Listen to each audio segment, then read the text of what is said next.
It's the middle of the night, somewhere in eastern Africa, 100,000 years ago. The fire has burned down to almost nothing. The grass is still, and a man lying flat on his back is making a sound you would recognize instantly because you have heard it from a spouse, a roommate, a parent, or maybe from yourself. He's snoring, not softly, the kind of snoring that rattles, the kind that travels. Now think about where he is. He's lying on open ground. He has no walls, no door, no weapon in his hand. His eyes are closed and his brain is switched off. He is, at this exact moment, the most defenseless he will ever be. And he is broadcasting his exact location into the dark. Out there, animals are listening. Animals with hearing far better than his. Animals that hunt at night specifically because that's when things stop paying attention. By every rule of survival, that man should be dead by morning. He should have been dead 1,000 generations before he was born. Loud, helpless, and asleep is not a combination that lasts long in nature. And yet, here you are, descended from him, still snoring.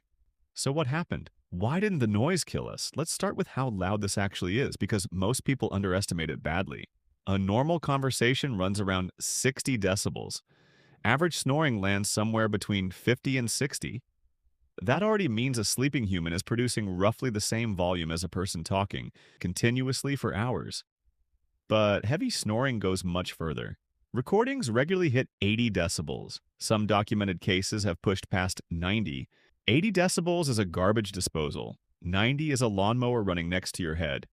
Imagine a lawnmower left running in an open field all night. Now imagine that lawnmower is a warm mammal with no claws.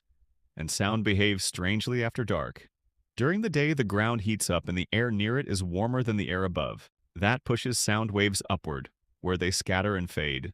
At night, the pattern flips. The ground cools quickly, the air just above it cools with it, and the warmer layer sits higher up. Sound waves that start to rise get bent back down toward the earth instead of escaping. That's why a distant train can sound like it's in your backyard at 2 in the morning.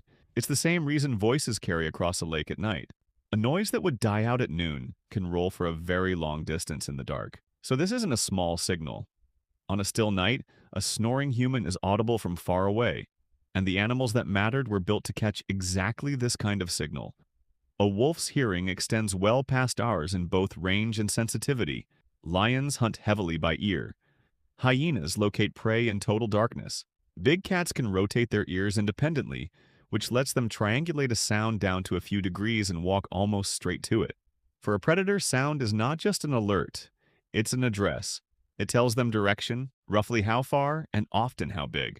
And steady, rhythmic, low-frequency noise is the best kind for them, because it keeps repeating. A single snapped twig is a guess. It might be prey, it might be wind. But a snore that goes on for 2 hours is not a guess. It's a beacon that keeps updating. There's another problem too. Snoring is a low-pitched sound, and low frequencies travel further than high ones. High sounds get absorbed by grass, leaves, and dirt. Low sounds push right through. Of every noise a sleeping human could possibly make, this is close to the worst one. So the danger is real. This isn't a clever question with a trick answer. Our ancestors genuinely did advertise themselves every single night in the most efficient way possible. And we know it wasn't only a theoretical risk because we have the bones. At a cave site in South Africa, researchers found the skull of a young hominin with 2 neat puncture holes in the back of it. For years, nobody could explain them. Then someone held a leopard's lower jaw up against the skull, and the 2 lower canine teeth slid into those holes exactly. The animal had grabbed the head and carried the body up into a tree the way leopards still do today, and the leftovers had dropped into the cave below. Another famous skull of a small child turned out to carry damage around the eye sockets that matches what large birds of prey leave behind when they take a monkey. So this was not a species that sat safely at the top of the food chain. For most of our history, we were something that other animals ate, which makes the nightly noise even harder to explain away. Which brings us to the second question, and honestly the stranger one. Why do we snore at all? Because most animals don't. Not really. Dogs snore, and so do some other domesticated animals, but that's largely something we caused by breeding them with flattened faces. In the wild, loud habitual snoring is rare. Deer don't do it. Wolves don't do it. Chimpanzees barely do it. Humans do it constantly. Somewhere around 40% of adult men and 24% of adult women snore regularly. Past middle age, those numbers climb higher. In some surveys, more than half of older adults report it. That's not a rare defect showing up in a few unlucky people. That's standard equipment.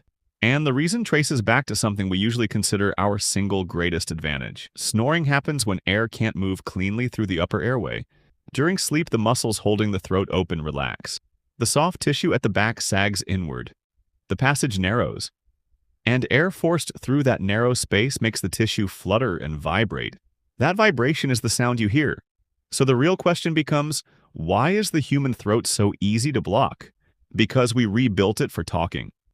In most mammals, the larynx, the voice box, sits high in the throat. That high position is efficient and safe.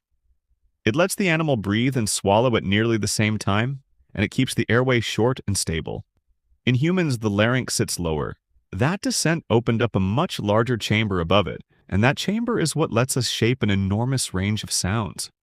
Vowels, consonants, the fine control that turns noise into language. It came at a cost, a longer, softer, more collapsible airway. It's also why humans choke on food far more easily than other animals do. We took a system built for safe breathing and rebuilt it for precise sound. Then our faces changed too. Compared to our ancestors, the human face is flatter, the jaw is smaller, and the whole structure is tucked back underneath a much larger brain case. But the tongue never shrank to match. It stayed full-sized, packed into less room. So when you lie down and every muscle in your body goes slack, that tongue slides backward into a space that was already tight. And that's the last piece, because almost no other primate sleeps the way we do. Chimpanzees and gorillas build nests. They bend branches into a bowl, curl up on their sides, and often sleep sitting partly upright in a tree. Their heads are supported, and their airways stay relatively open. We lie flat on our backs on the ground, with nothing holding the jaw or tongue in place, and gravity pulls everything straight down into the throat. Put it all together, and you get a system practically designed to buzz. A long, soft airway, a crowded tongue, a small jaw, and a sleeping position that works against all three. So, snoring isn't a malfunction, it's the receipt for language. We traded a quiet airway for the ability to say something, which makes the survival problem worse, not better. We didn't just happen to snore by accident. We evolved toward it steadily over a long stretch of time, during the exact period when we were also small, slow, and surrounded by things with teeth. Evolution does not usually tolerate that. A trait that gets you eaten disappears fast because the animals carrying it stop having children, so something must have been protecting us. The first part of the answer is the simplest, and it's easy to skip past because it sounds obvious. Nobody slept alone. We picture a lone caveman beside a fire because that's how it always gets drawn. It's almost certainly wrong. Early humans lived in groups, and they slept in groups, packed close together in the same space, often touching. That changes the math completely. A single sleeping human is prey. 20 sleeping humans in one place is a problem. Predators are not fearless. They are calculating. Every hunt carries a risk of injury, and injury is close to a death sentence for a wild animal. A wolf with a damaged leg doesn't recover in a hospital. It falls behind, stops eating, and dies. So a predator constantly weighs cost against payoff. Attacking into the middle of a sleeping group means noise, movement, and many bodies reacting at once in the dark, where it can't see what's coming from where. Even if it wins, it might lose. Most of the time that calculation fails and the animal moves on to something easier. There's also the fact that we were not just noisy, we were dangerous, and predators learn. A species that throws rocks, carries sharpened sticks, and reacts together as a unit teaches the animals around it to keep a distance. That lesson passes down. Over enough generations, avoidance stops being a decision and becomes instinct. And there was fire. Even a low fire changes an animal's willingness to approach, and the smell of smoke clings to the ground and to the people long after the flames are gone. But none of that is the interesting part.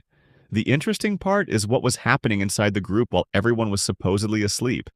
For a long time, this was just a guess. Researchers assumed early humans must have kept some kind of watch, someone awake while the others slept. It made sense, but there was no evidence because you cannot ask a fossil what time it went to bed. Then a group of researchers went and measured it in a living population. They worked with the Hadza in northern Tanzania, who still live as hunter-gatherers, still sleep in groups, and still sleep on open ground, much the way people have for a very long time. The researchers fitted sleep trackers to about 20 adults and recorded them continuously for 20 days. They ended up with more than 200 hours of group sleep data. Then they went looking for the moments when every single person was asleep at the same time. Across all of it, they found 18 minutes. 18 minutes out of more than 200 hours. For more than 99% of the night, somebody in that group was awake. Not standing guard, not assigned to anything, just awake for a few minutes, then drifting off again while somebody else surfaced. Nobody organized it. There was no schedule, no rotation, no volunteer. It emerged on its own, out of a fact about people that we usually treat as a personality quirk. We don't all sleep on the same clock. Some people fall asleep early and wake before dawn. Some people can't shut down until well past midnight. In modern life, we treat that difference as a flaw, something to be corrected with alarms and discipline and a lot of guilt about being lazy. In a sleeping group, it's a defense system. Older adults in that study tended toward the early end, going to bed sooner and waking earlier. Younger adults tended toward the late end. Layer those patterns across 20 people of different ages. Add the brief awakenings that everyone has and forgets by morning, and the group covers the entire night without a single person intending to. Researchers call it the Sentinel Hypothesis. The idea that our scattered sleep timing isn't a bug in the system. It's the point of the system. And there's a second layer to it that most people never think about. Your ears do not switch off when you sleep. Sound keeps arriving and the brain keeps sorting it, deciding in the background what matters and what doesn't. That's why a person can sleep straight through traffic, a fan, a television, or somebody else snoring, and then snap awake at a single unfamiliar sound in another room. The brain isn't ignoring noise. It's filtering it all night and holding one finger on the alarm. So even the sleeping members of the group were not entirely switched off. They were a slower, quieter layer of the same warning system. And it reframes the snoring completely. The noise never stopped being a risk. It just stopped being a fatal one, because it was happening inside a structure that always had eyes open somewhere. An approaching predator now had to get past someone who was already awake, near a fire, surrounded by animals that fight back together. The snoring man survived not because he was quiet. He survived because he was never actually alone. And here's the part that closes the loop. The people who did sleep alone are not in the story. A person separated from the group, injured, exiled, or simply caught out overnight was in real danger, and the noise made it worse. Those people, more often than not, didn't make it back. They left no children and no evidence. They just vanished from the record. So the trait survived, but only inside the condition that made it survivable. Sleeping in a group wasn't a lifestyle preference or a cultural habit. For our species, it was the entire safety mechanism, which is why the modern version of this is a little strange. Most people now sleep in a locked room, behind walls, alone or with one other person. The predators are gone. The noise costs us nothing, at least in the way it used to. But snoring didn't stop meaning something. It just started meaning something else. Loud, persistent snoring can be a sign that the airway isn't only narrowing, but actually closing. Over and over, interrupting breathing and forcing the body to wake just enough to restart it. That can happen hundreds of times a night without the person ever remembering a single one of them. Over years, it's been linked with higher blood pressure and extra strain on the heart, and it's common enough that plenty of people live with it for a long time without knowing. So the sound that once might have brought a wolf to the edge of the firelight is now more likely to be a signal about your own body. Same noise. Completely different threat. And there's something almost funny about the shape of the whole thing. We built a throat that could talk. Talking is what let us plan, warn, argue, teach, and coordinate. It's the reason we could live in groups large enough to survive the night in the first place. And the same change that gave us speech also made us loud while unconscious. It handed us a nightly vulnerability, and then handed us the only thing capable of covering it. The noise never got quieter. We just stopped being alone. So the next time somebody complains that you kept them awake all night, you can tell them the truth. That sound is the price of every word you have ever spoken. And for most of human history, somebody hearing it meant you were exactly where you were supposed to be.